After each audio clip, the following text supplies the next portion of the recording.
எந்திரிச்சு வந்தது இன்றைக்கான மெனு என்னன்றதை பார்த்துட்டு அக்னி பகவானை தொட்டு கும்பிட்டு அரிசி கழுவி ஒரு பக்கம் அடுப்பில் வச்சுட்டு கொள்ளு நைட்டே ஊற வச்சிருந்தா அது ஒரு பக்கம் வேக போட்ட தாளிச்சு கொடுக்கலான்னு சொல்லிட்டு இந்த ஹாட் வாட்டர் யாருக்கு வைக்கிறேன்னு பார்த்தீங்கன்னா கல்பனாக்கு தான். இன்றைக்கி நம்ம வீட்டில் கொஞ்சம் லோ கரண்ட்டு, ஸோ அதனால் ஹீட்டரும் போட முடியல, மோட்டரும் போட முடியல. அதனால் சுடுதண்ணி வந்து அடுப்பில் வச்சு கொடுத்து விட்டேன். காலையில் பிரேக்ஃபாஸ்ட்டுக்கு பணியாரமும் நேற்று செஞ்ச துவையல் அது இருந்து அதே வச்சு கொடுத்தேன். ஏன்னா சட்டி அரைக்க முடியல கரண்ட் இல்லாதனால.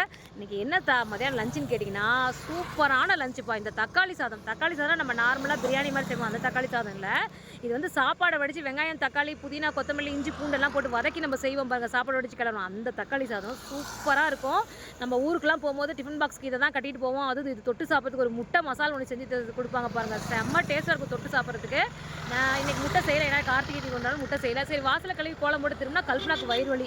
சரி ஓகே நாமளே கொண்டு போய் விட்டு வந்துடுவோம், பாவம் இங்கேருந்து பஸ் ஏறி போகணுமேன்ட்டு காலேஜில் போய் விட்டுட்டு விடுறதுக்கு முன்னாடி துளசி ஃபார்மசியில் டேப்லெட் வாங்கி அவளை குடிக்க வச்சுட்டு கொண்டு போய் காலேஜில் விட்டு வந்துட்டோம். நம்ம பிள்ளைங்களுக்கு ஒன்று அப்படின்னா நம்ம தான் கேரட், நம்மளை விட கேரட்டு வேறு யார் இருக்கா சொல்லுங்கள், கரெக்டாக இல்லையா?